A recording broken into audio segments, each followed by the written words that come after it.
भारत की आज़ादी की कहानी। जब भी हम इसके बारे में सोचते हैं तो जाहिर है अहिंसक आंदोलन का जिक्र सबसे पहले आता है। लेकिन क्या ये पूरी कहानी है? आज हम सुभाष चंद्र बोस की उस अनकही भूमिका को समझने की कोशिश करेंगे जिसने शायद इतिहास का रुख ही मोड़ दिया। तो सवाल यही है, वो कौन सी असली वजह थी? वो क्या था जिसने दुनिया के सबसे बड़े साम्राज्य को भारत छोड़ने पर सच में मजबूर कर दिया? देखिए, ज्यादातर जो कहानी हम सुनते आए हैं वो अहिंसक विरोध को ही सारा श्रेय देती है। लेकिन आज हम जिन स्रोतों को देख रहे हैं वो इशारा करते हैं कि इस कहानी का एक बहुत बहुत जरूरी हिस्सा है जो अक्सर नजरअंदाज कर दिया जाता है। तो चलिए एक नज़र उस कहानी पर डालते हैं जिससे हम सब वाकिफ हैं। हाँ, तो ये है गांधी जी का स्वतंत्रता का मार्ग। मतलब बड़े पैमाने पर सविनय अवज्ञा, अहिंसक विरोध प्रदर्शन और दुनिया के सामने एक नैतिक अधिकार स्थापित करना। उन्होंने किसानों से लेकर शहरी गरीबों तक सबको एक साथ जोड़ा, जो यकीनन एक बहुत बड़ी उपलब्धि थी। लेकिन जैसा कि हमने कहा, एक और कहानी भी है, एक बिल्कुल अलग रणनीति की कहानी। और यहीं पर तस्वीर में आते हैं सुभाष चंद्र बोस, एक जबरदस्त प्रतिभाशाली देशभक्त जिन्होंने जानते हैं ब्रिटिश सिविल सेवा तक को ठुकरा दिया था। उनका साफ मानना था कि सिर्फ अहिंसा से बात नहीं बनेगी, वो काफी नहीं होगी। और यहीं पर इन दोनों महान नेताओं की विचारधारा का फर्क एकदम साफ हो जाता है। ये बहुत दिलचस्प है। एक तरफ गांधी जी का रास्ता था, अहिंसा और सविनय अवज्ञा से एक नैतिक जीत हासिल करना। दूसरी तरफ थे बोस, जिनका मानना था कि आज़ादी के लिए ज़रूरत पड़ने पर सशस्त्र संघर्ष भी करना होगा और अंग्रेज़ों के दुश्मनों से गठबंधन करने में भी कोई हर्ज नहीं है। उनका ये मशहूर कथन उनकी सोच को पूरी तरह से बयान कर देता है। ये हमारा कर्तव्य है कि हम अपनी स्वतंत्रता की कीमत अपने खून से चुकाएं। इससे ज्यादा साफ और कुछ नहीं हो सकता। और बस इसी सोच से जन्म हुआ एक ऐसे कदम का जिसने अंग्रेजों की नींव हिला दी। आईएनए यानी इंडियन नेशनल आर्मी का मनोवैज्ञानिक युद्ध।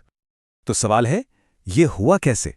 सोचिए, 1941 में बोस भारत में नजरबंदी से किसी तरह बच निकले। वहां से वो जर्मनी गए और फिर पूर्वी एशिया पहुंचे। और वहां उन्होंने क्या किया? उन्होंने भारतीय युद्धबंदियों और जो भारतीय वहां रह रहे थे उन सबको मिलाकर खड़ी कर दी इंडियन नेशनल आर्मी, आईएनए। हाँ, ये सच है कि इम्फाल और कोहिमा में आईएनए के सैन्य अभियान सफल नहीं हो पाए। लेकिन उनकी असली जीत जंग के मैदान पर नहीं बल्कि कहीं और हुई। इसका जो प्रतीकात्मक, जो सिंबॉलिक प्रभाव था वो जबरदस्त था। 1 मिनट के लिए सोचिए इसके असर के बारे में। एक पूरी की पूरी भारतीय सेना अंग्रेजों के खिलाफ हथियार उठाकर लड़ रही थी। यह सिर्फ एक सैन्य लड़ाई नहीं थी, ये एक बहुत गहरी मनोवैज्ञानिक चोट थी। इसने उस मिथक को तोड़ दिया कि ब्रिटिश राज अजेय है। और सबसे बड़ी बात, इसने ब्रिटिश इंडियन आर्मी के भारतीय सैनिकों की वफादारी पर ही एक बहुत बड़ा सवालिया निशान लगा दिया। और बस यहीं से उस साम्राज्य के टूटने की उल्टी गिनती शुरू हो गई थी। अंग्रेजों ने सोचा कि वो आईएनए के पकड़े गए सैनिकों पर लाल किले में देशद्रोह का मुकदमा चलाकर एक मिसाल कायम करेंगे। लेकिन उनका ये दांव बुरी तरह उल्टा पड़ गया। इन मुकदमों ने गुस्से की एक ऐसी लहर पैदा की कि पूरे भारत में जबरदस्त विरोध प्रदर्शन शुरू हो गए। और इसका असर बिल्कुल एक डोमिनो इफेक्ट जैसा था। देखिए, 1945 में आईएनए ट्रायल्स शुरू हुए। नतीजतन पूरे देश में विरोध की आग भड़क उठी। और फिर फरवरी 1946 में वो हुआ जिसकी अंग्रेजों ने कभी कल्पना भी नहीं की थी। रॉयल इंडियन नेवी ने विद्रोह कर दिया। और ये आग सिर्फ नेवी तक नहीं रुकी, इसके बाद आर्मी और एयरफोर्स में भी अशांति फैल गई। मतलब जिस सेना के दम पर वो राज कर रहे थे उसी की नींव हिल चुकी थी। और अब आते हैं सबसे चौंकाने वाली बात पर। ब्रिटेन के जो उस वक्त प्रधानमंत्री थे, क्लेमेंट एटली, उन्होंने बाद में कथित तौर पर क्या कहा जानते हैं? उन्होंने कहा कि अंग्रेजों के भारत छोड़ने की सबसे बड़ी वजह बोस की आईएनए थी, जिसकी वजह से भारतीय सेना और नौसेना में वफादारी खत्म हो गई थी। और गांधी जी के आंदोलन का असर, उनके शब्दों में, न्यूनतम। अब यहां पर एक बात साफ करना जरूरी है। ये जानकारी 1956 में एटली और एक भारतीय जज के बीच हुई बातचीत से सामने आई है।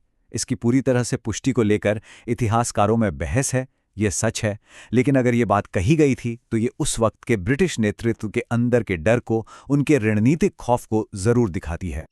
तो चलिए इन दोनों पहलुओं को जोड़कर एक पूरी तस्वीर बनाने की कोशिश करते हैं। तो देखिए, जब हम दोनों के योगदान को एक साथ रखते हैं तो तस्वीर कितनी साफ हो जाती है।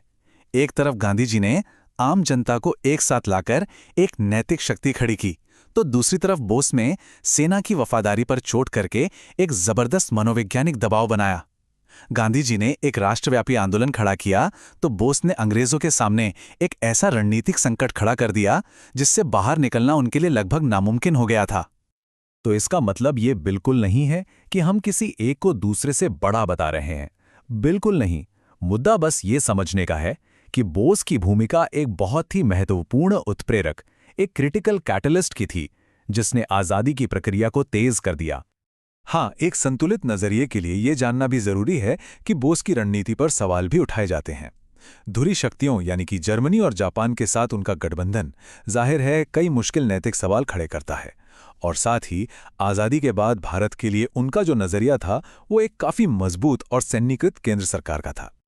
तो कुल मिला के कहानी का सार ये है कि बोस के सशस्त्र संघर्ष ने अंग्रेजों की अजेय होने की छवि को चकनाचूर कर दिया और उनके भारत छोड़ने के फैसले पर आखिरी मुहर लगा दी।